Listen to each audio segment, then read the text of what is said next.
Hi, this is DrRodRohrich. Welcome back to Rohrich Knows Podcast. Dr. Adams and I have a world-class educator with us, Dr. Stuzin. And we're going to talk about education, not only just in plastic surgery, but really, why is it so important? So, Jim, why do you do what you do? He's run the Baker-Gordon meeting for a few years. A couple years. It's really the only remaining live surgery in North America for plastic surgery. So why do you do what you do, Jim? You know, that's a hard thing to answer because if you want to be an educator, you got to love doing it. You know, Rod always talks about giving back, but I don't really look at it that way. I always have found being involved in education has been a very creative process, and in the process of organizing meetings or organizing a presentation, you start to learn things that you wouldn't really look at if you didn't go through that process. And then in the process of being an educator, you come in contact with some incredible people like Dr. Adams, and even you, Dr. Rohrich, and you learn from each other. So. Yes, you're giving back, but it's really the excitement and creativity of delivering content that makes the surgeon more satisfied in their practice, that they can deliver patient care and provide a better outcome. I find it just satisfying. So that's why I've been involved with education. No, I agree. I mean, it comes from, and you're right, nobody learns more about it when you're doing something like an article than you, but then it goes from selfish to selfless. Right? I mean, don't you think, Bill? I mean, look at what you've done in breast surgery. Yeah, I mean, I learned from you both. That you have your mentors basically shape you as a plastic surgeon and a person. But educators are unique. I totally agree with both of you said. But education is such a unique thing that you give to people because, as you were saying, Jimmy, you can treat a lot of patients, plastic surgeons in general. You train, you can treat a patient, but if you're educating, you're amplifying that by 1,000% because people are learning how to do their trade better.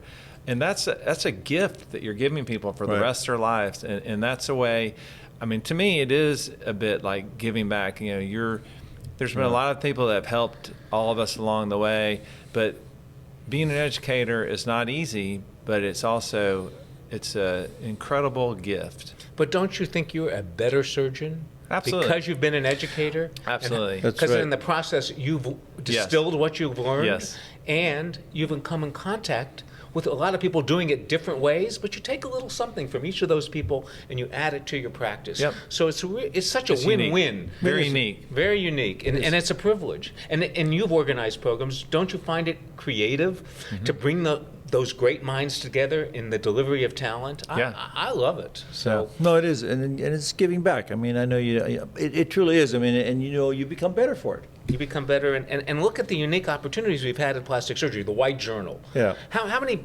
thousands and thousands of people have you reached through your work in the White Journal? And how many thousands of people have you worked through the Aesthetic Society? Right. And through Baker-Gordon? It's very satisfying, even Baker-Gordon, yes. It's a life.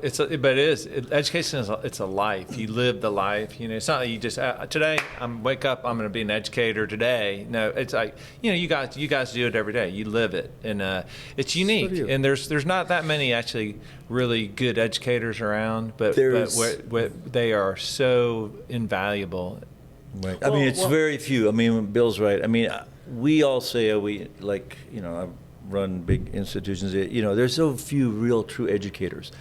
There are people that do the deal, but they don't know how to do the deal. They can't really teach others. Well, it's two things. First, if you want to be a good educator, you have to be a student. And you have to be a student not just when you're young, but at our stage. I'm still a student, and I'm still learning, so you have to want to keep learning. Now, when I pick a faculty for Baker-Gordon, I will sit in major meetings, and I will just sit in the back.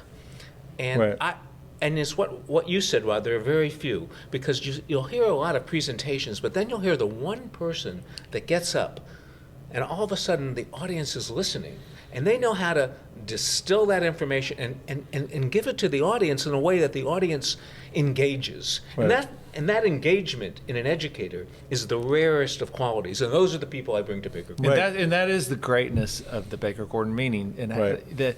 Tell us more about that. Tell us more about, it's more than just live surgery, but the live surgery is certainly a critical and great component of that meeting. But it's been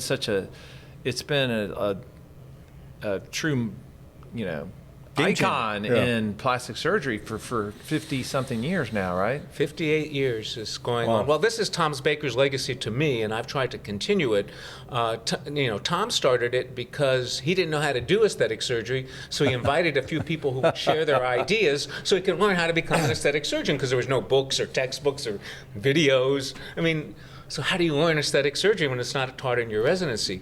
But it's evolved where I think not only do you bring the experts, because there's only a very handful of people that it's easy to get up and give a talk, but to operate live in front of your peers, that's another level. It is. And so that's a rare kind of quality. And then again, to do that and be able to educate while you're doing live surgery, it engages the audience. And then I think the thing that we really have been fortunate with Baker Gordon is the White Journal, which is Plastic and Reconstructive Surgery. We've been able to take the edited videos and then share them online, and they have been literally viewed by hundreds of thousands of plastic surgeons. So when Rod and I were running the White Journal, we looked at the page views on the White Journal, and at least at the time we were getting 6 million page views.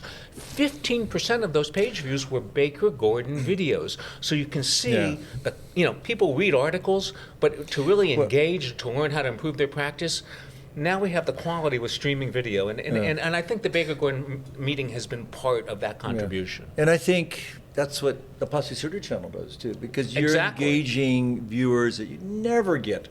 And I think that's the interaction that because people don't read anymore. The average level of reading in this country is so low, it's dismal. And so we have to engage them by live videos, edited videos, so that they can, take the 10 minutes to learn it. And, that's what the Plastic Surgery Channel does. And it's really what really, I think, is the next level of excellence in education. So it's an exciting time to be an educator, Yep. because instead of, Yep. classically we had these journals and you read an article and it's introduction, material methods and results, Good. but now we have the ability to really educate people in a way that engages them. So if I sound excited, I am, because Good. it's a whole new era of being an It's educator. one of a kind. Yeah. One of a kind, you bet. Teaching teachers to be teachers is very, very rare, believe it or not. Everybody talks about it, but you got to talk the talk and walk the walk.